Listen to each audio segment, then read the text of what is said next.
Okay, good afternoon and welcome to our program. Welcome to our class. We are going to do something a little bit different today. We're going to learn something about the time of year as opposed to the Parsha. So, this coming Sunday, is Rosh Chodesh Sivan, the new month, the beginning of the new month of Sivan, leading up to Shavuot. And we're going to learn a talk of the Rebbe, a discussion that the Rebbe gave about Rosh Chodesh Sivan, what happened the very first year, Rosh Chodesh Sivan, when the Jewish people were leading up to receive the Torah at Sinai, the 6th day of Sivan. So the Rebbe is going to discuss. Just 1 second, I have to unmute myself here.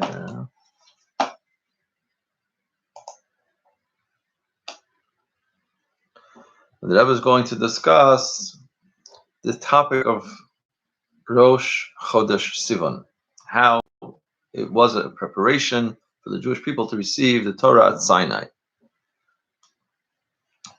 So the talk, I'll read it inside. The talk that the Rebbe gave was in Yiddish language, so I'll read it in Yiddish, and I will translate.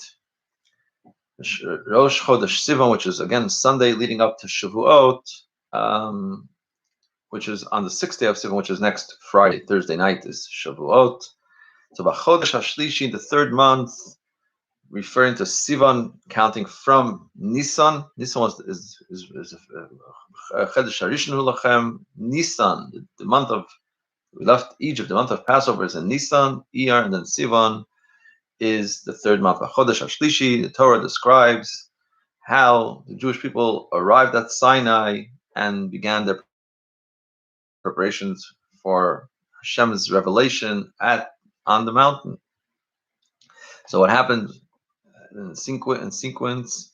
And this day, the Torah says, this is quoting the verse in Parshas Yisro, Chodesh Hashlishi, on the 3rd month, Bayom Hazeh, and this day, Bo Midbar Sinai. The Jewish people arrived at Sinai. Vayichem Sham Yisrael Neged Ahar, the Jewish people encamped just opposite the mountain, opposite of Har Sinai, Mount Sinai. So our sages explain in the Talmud and Shabbos, our sages explain, the Torah says that this day they arrived at Sinai. What's this day? Which day is this day? And the Talmud says, "Meint der Tag von Rosh Chodesh." We're speaking about the day of Rosh Chodesh, the first day of the 3rd month, which is Rosh Chodesh Sivan. As in dem Tag von Rosh Chodesh Sivan, Chodesh Hashlishi, and Eden other comments I've seen that day, Jewish people arrived at Sinai.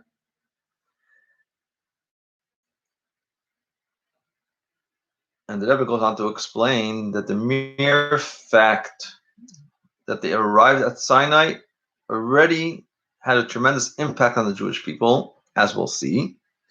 So much so that we even say in the Haggadah, we're all familiar with the paragraph and the phrase of Dayenu, and we say Ilu Kervanu Lefnei Har Sinai. If God had just brought us to Har Sinai, even if He hadn't given us the Torah, Dayenu, that would have been enough. Meaning that the mere fact that when they arrived at Sinai, something so special took place, that in itself is Dayenu is worthy, it's worthwhile. So the Rebbe says, the mere fact when the Eden arrived at Sinai, even before they received the Torah, is a ma'ila nifla b'yeser, is a tremendous accomplishment. As we said in the Haggadah, Ilu Kevin of Sinai, even if God had brought us to Sinai, and He had not given us the Torah, that would have been sufficient. Weil der Ätzem gefinne sich neged Har hat bei den Iden aufgetan a Ilui Nifla. The mere fact that they came right opposite the mountain of Sinai, that had accomplished something so special on the Jewish people. What is that?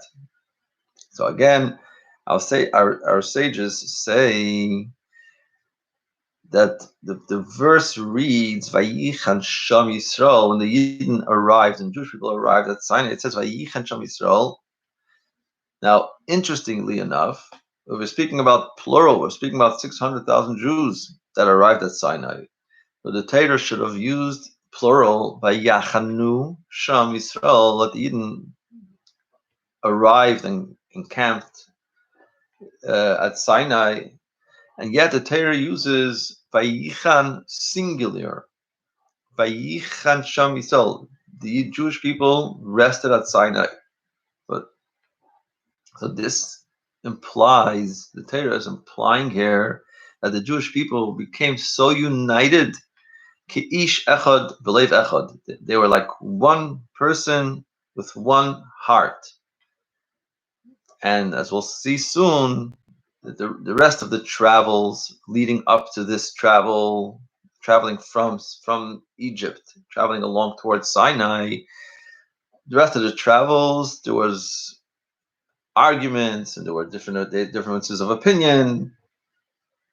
And that's natural. We say Ein Dei Same Shabbos. Hashem created every person with a different train of thought, a different way of thinking.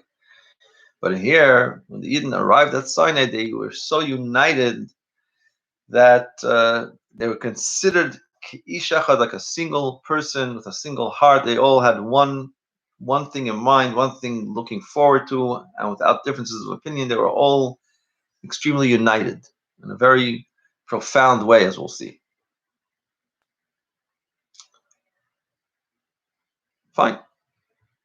So then, the Rebbe goes on to ask a different type of a question altogether. The Rebbe says that we know that leading up from Rosh Chodesh Sivan, from the next day when they arrived at Sinai till Hashem's revelation at Sinai, they didn't have to make preparations. There was instructions from Moshe Rabbeinu, from Moses, how to prepare. The Gemara says in very detail. The Gemara's Rechanus Beprati is how Moshe Rabbeinu prepared the Jewish people to this revelation, and during those days from arriving at Sinai till then, there was a number of instructions, and the Torah goes on, and the Talmud goes on to explain in detail that on the second day of Sivan, Moshe Rabbeinu told the Jewish people a message from God. The message was "Va'atem tiyu li mamlechas kanim," that you will be a nation of priests, a kingdom of priests, the Gai Kaddish, and our holy nation. And Moshe Rabbeinu began to prepare the Jewish people. This was the first message on the second day of Sivan. Va'atem tiyu li. Hashem is telling the Jewish people that you are making you my nation, a kingdom of priests, and the Gai Kaddish, and a holy nation. And then on the third, this is the second day of Sivan. On the third day of Sivan, Moshe Rabbeinu gave them the exact instructions and the barriers, how they weren't allowed to get close to the mountain during the revelation, during Hashem's presence at Sinai. They had to distance themselves from the mountain, and they weren't allowed to touch the mountain. And Dalet Sivan, on the fourth day of Sivan, Moshe Rabbeinu gave them the instructions that they should abstain and living separate from their wives, as to holy themselves in a spiritual sense. And on the fifth day of Sivan, Moshe Rabbeinu built the altar and brought sacrifices on the altar as a preparation for this tremendous revelation, and until up to the fact that the Jewish people made that commitment, made the famous pronouncement that everything Hashem says in the Torah, Nasa v'nishma, we will keep it before we even understand why, and if it doesn't make sense, and so on and so forth. Nasa, we're making the commitment to keep the entire Torah. V'nishma, yeah, we'll have to learn, we'll have to try to understand, but that won't be a barrier for us to keep the Torah. We'll keep it regardless. That's Nasa. V'nishma, then we'll try to understand, we'll learn. So this tremendous pronouncement also happened on the 5th day of Sivan. So there's a bunch of sequence of events leading up to the revelation at Sinai, which happened on the 6th day of Sivan. But we find something interesting. On Chodesh Sivan, as we mentioned earlier, when the Jewish people arrived at Sinai on Chodesh Sivan, that day, the Gemara says, Amar Lahu V'loi Midi, that day Moshe Rabbeinu didn't speak to them. There was no message, there was no preparation. Amar Lahu V'loi Midi, there was no interaction, no discussion. Moshe Rabbeinu, there was not even a slight message. Mishum Chul Shadorcha, because they were tired from the travels.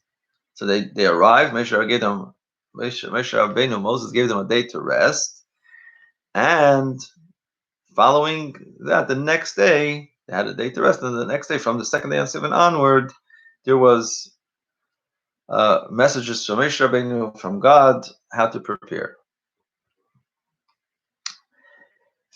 Since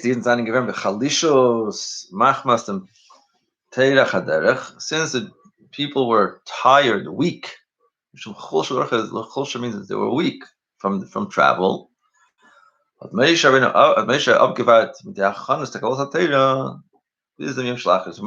waited till the next day.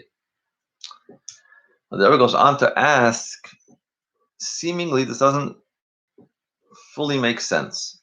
It doesn't make sense. Why not? The Rebbe says, we know that our sages told us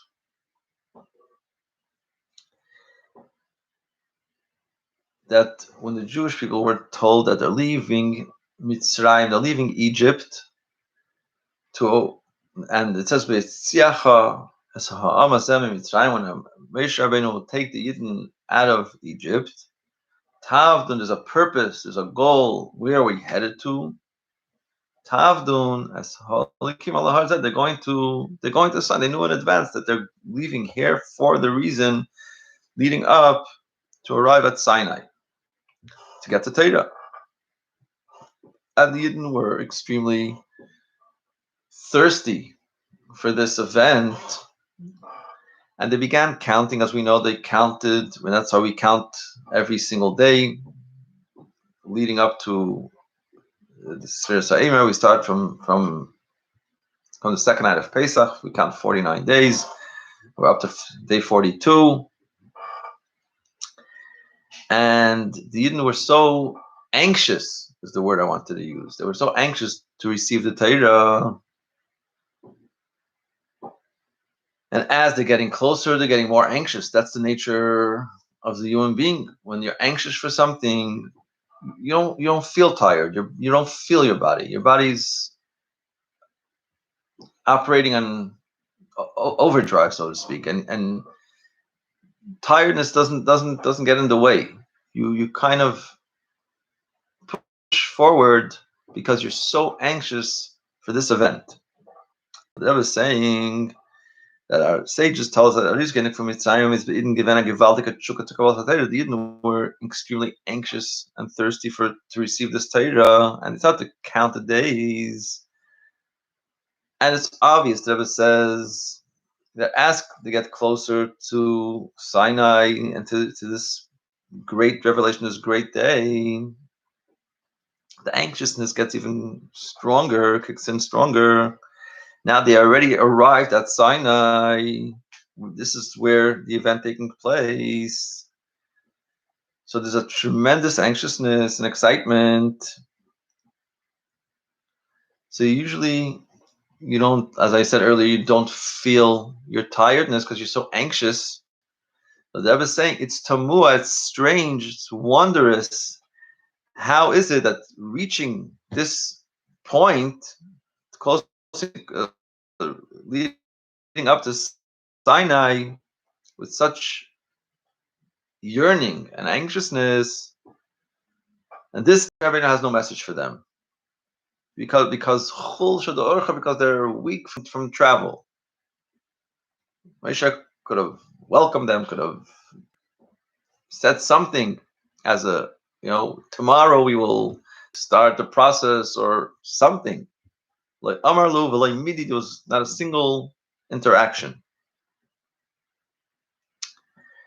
And so that was asking both from Moshe Rabbeinu's perspective, knew that the Jewish people are so anxious, should have said something from his point of view, and the Jewish people from their point of view. If the Moshe Rabbeinu isn't coming forward with a message, they should have demanded some welcome, some interaction.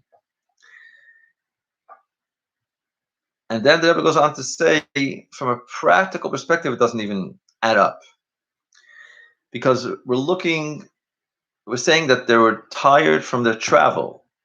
They were the previous station where they stopped was Refidim, and from Refidim to Mount Sinai. It's not a tremendous distance.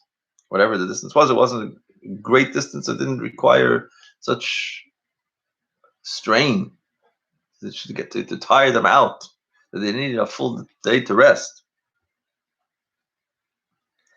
And then the Rebbe goes on to say, besides the fact that it wasn't such a great distance, they also had the clouds of glory, Hashem's, that made their travel even easier, as it traveled ahead of them, and any mountain that was in the way, the cloud of glory flattened it out.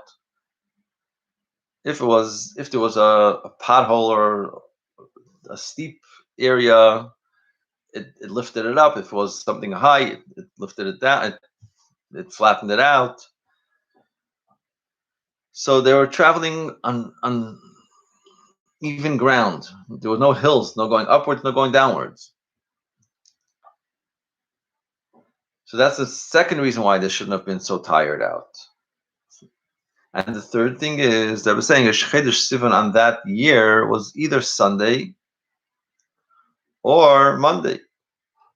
Sunday or Monday. If it's Sunday, it comes close to Shabbos. They already rested a full Shabbos. So they wouldn't have been extremely tired on Sunday, even if they had to travel that little bit. So based on all these realities, the Rebbe's asking, it doesn't add up. It doesn't make so much sense. Why would the Jewish people be so weak and not in a position to receive a message from Moshe Rabbeinu? They had to wait a full 24 hours to begin the process of preparation for this great revelation. The Rebbe is going to introduce a different idea, and the Rebbe is going to explain that when the Torah says, when the Talmud says that Moshe Rabbeinu didn't teach the Jewish people or didn't give them a message on that day because they were weak, we have a different meaning of a different definition of weakness. With chulsha de orcha, with being weak from travel, our sages are not referring to a physical weakness from a physical travel. We're speaking about a spiritual tiredness, a spiritual drainingness, because they had a spiritual travel. They had a spiritual growth. That spiritual transformation tires a human being out, and therefore they weren't in a position to receive any other messages for that day, and they had to wait another 24 hours. And that was going to explain, just as there is a physical traveling, which you transform yourself, you transplant yourself from point A to point B, from one point A to point B. Similarly, there's a spiritual transformation or spiritual growth. That person grows from point A to point B. Or the Rebbe says in the negative sense, a person could also fall spiritually. But in other words, the person doesn't always be on the same level spiritually. A person either can grow, or you can, God forbid, digress. And this can, a person can have a transformation either in his feelings in his heart or in his a tremendous revelation spiritually that transforms the person, and he has to process this transformation, and that can simply occupy the person's full headspace or heart space, and he's not in a position to intake any additional information.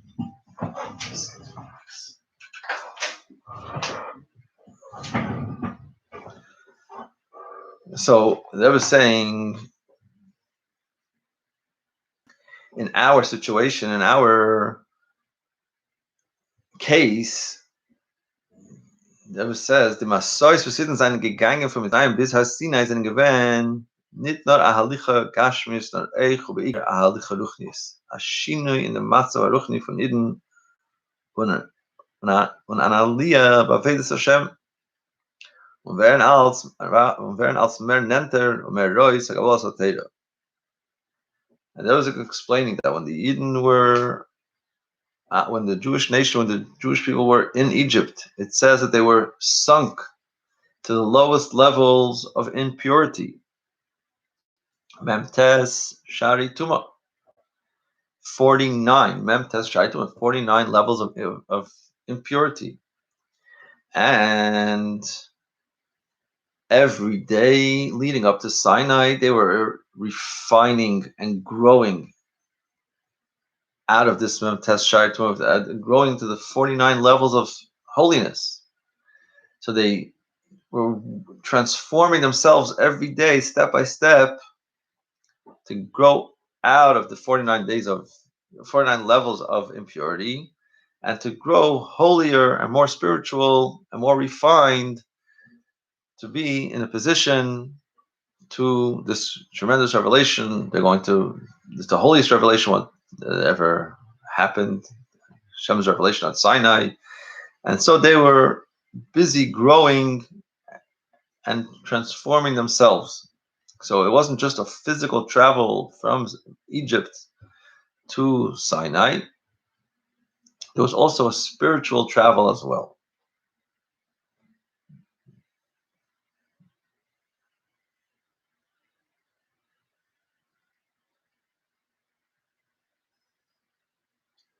And the Rebbe is saying all the travels from Sinai, from Egypt until Sinai, it was all spiritual travel as well. They're all growing and refining themselves, as I mentioned earlier. And it was all step by step. There wasn't a huge growth, a huge transformation at once. It was a gradual, step by step, growing in their holiness. However, when it comes to the last travel from Refidim, where they were prior to arriving to Sinai, the last bit of travel, the Rebbe says that travel was a, so to speak, a much greater jump. It wasn't such a gradual step from one point A to point B. It was a jump, a spiritual jump, which made a great transformation on the human being. And therefore, there was a spiritual tiredness, a spiritual weakness that they weren't able to see. They weren't able to intake any further messages. And I was going to explain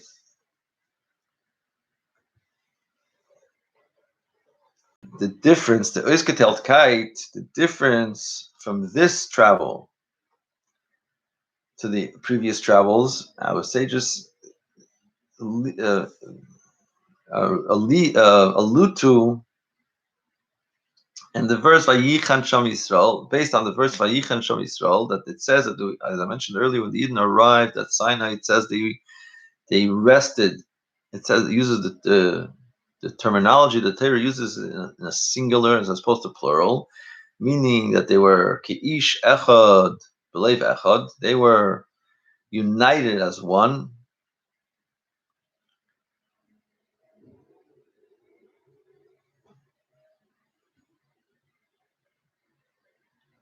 And it said, and so the fact that the Torah is telling us that in this case they were united as one, alludes to the fact that Shar Kol HaChanois, all the previous travels, was B'tar Umeis Uv'Machlekas.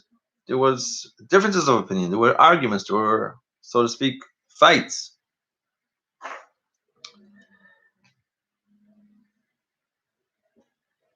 And Rebbe explains that obviously when we say the other travels were with differences of opinion, with fighting, so to speak, is God's saying it doesn't, God forbid, mean in the simple term that there were physical fighting or physical arguments, just pettiness.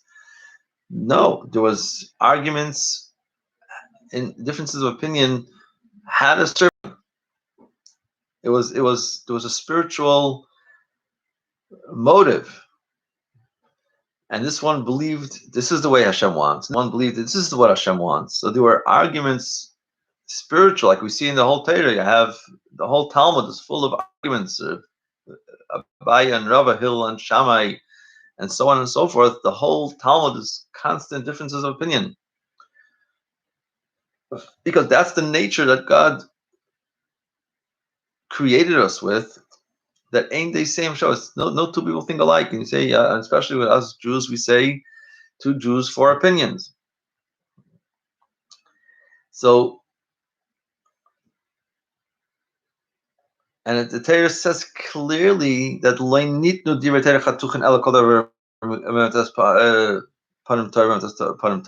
Torah itself leaves room for each halacha. You can find 49 reasons to say it's kosher, 49 reasons to say it's not kosher, 49 reasons to say it's valid, and 49 reasons to say it's not valid. So the Torah allows for this room, for this argument. And it's all good if the motive, if the goal is serving Hashem, it's fine. These are both the words of God.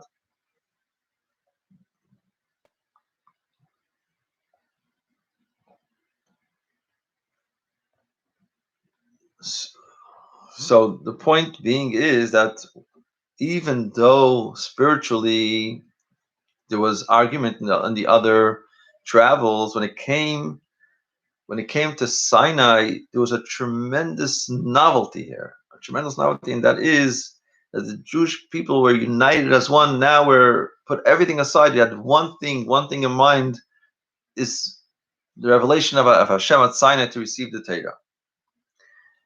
And this spiritual transformation that normally everyone has his way of thinking and his way of feeling, to be transformed, everyone to think and feel the same as one unit, as one human being, that tremendous transformation, and that caused the Eden to be weak in the sense that they can't.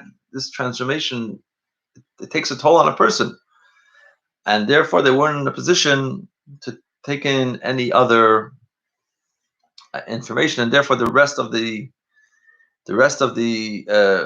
arriving at the rest of the week from second Sivan and third Sivan and so on, the Eden start to have Moshe Rabbeinu give them guidance and how to prepare for the receiving of the Torah. But on that day, that was a tremendous transformation. They weren't able to intake any more information, and the message is that we should always look forward to grow in our Yiddishkeit. And if it's a great transformation, you take the time to internalize it. And otherwise, a person can either grow gradually, and then there's don't need so much time to internalize it. You just grow. But if you're making a tremendous leap forward, take the time, internalize it, but always climb the mountain to reach closer to Hashem. And as we approach Shavuot, which is next week, let us again make our preparation to receive the Torah. B'simcha, they always used to say to receive the Torah with joy, ubepnimius, and to internalize the messages of the Torah. And I want to wish everyone a wonderful Shabbos, a good afternoon, and we look forward to seeing you again here Monday with medicine and halacha. Have a wonderful Shabbos in regards to your families.